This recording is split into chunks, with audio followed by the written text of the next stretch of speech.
Olá, graça e paz. O assunto de hoje vai ser sobre dízimos e ofertas. É um assunto bastante explorado no meio cristão, um assunto que muitas vezes gera polêmica e que muitas vezes é entendido de forma errada. Algumas igrejas nem querem falar sobre o assunto, talvez por medo de tocarem na parte mais sensível do ser humano, que é o bolso. Mas a Bíblia nos fala muito sobre dízimos e ofertas. E nós, como cristãos maduros, temos a obrigação de aprendermos e entendermos de forma correta sobre esse assunto. Percebemos no dia a dia que existem dúvidas comuns entre as pessoas sobre esse assunto e também ouvimos comentários muitas vezes errados sobre esse assunto. Com foco nessas questões, eu quero trazer hoje alguns pontos que são dúvidas recorrentes entre as pessoas. E o primeiro ponto é: o dízimo foi instituído no Antigo Testamento com o intuito de manter a tribo de Levi, que não havia recebido parte na divisão da terra de Canaã. Como os levitas não existem mais, não precisamos mais dizimar. Esta afirmação está certa ou errada? Está errada.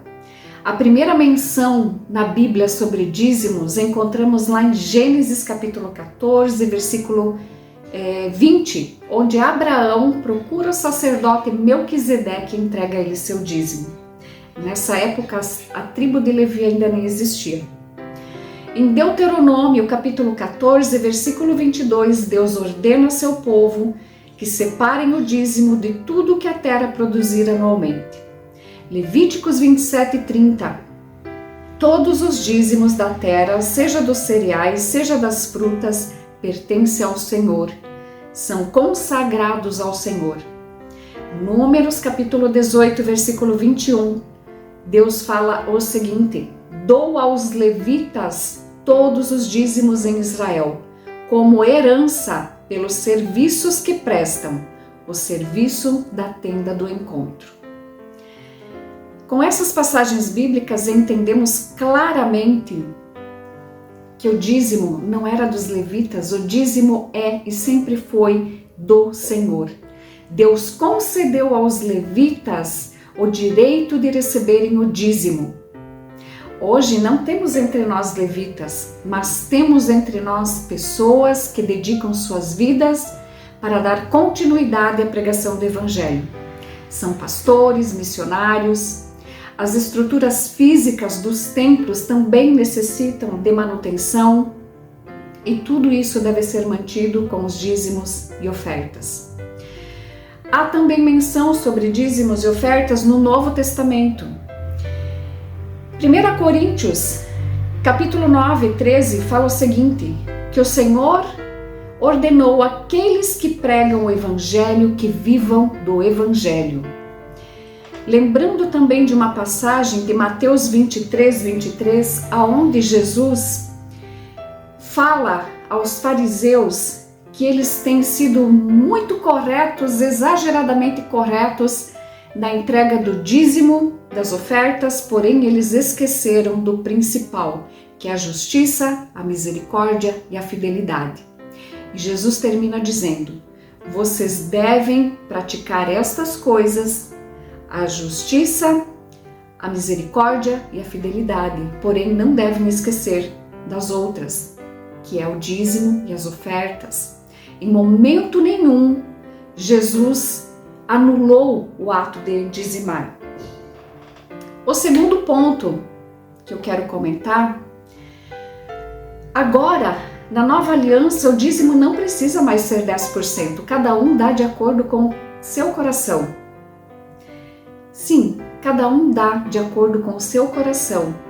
Como diz em 2 Coríntios 9, 7, cada um dê conforme determinou o seu coração, não com pesar ou por obrigação, pois Deus ama quem dá com alegria. Na época da lei, era instituído 10%. Hoje vivemos a época da graça E diante de tamanho presente que recebemos, que é a graça, o perdão, a vida eterna através do sacrifício de Jesus, quão grande deve ser a nossa gratidão? E gratidão se expressa com atitudes. Apenas palavras de gratidão não tem valor. O terceiro ponto que eu quero comentar é o seguinte: o pastor tem que dar conta dos dízimos e das ofertas. Errado.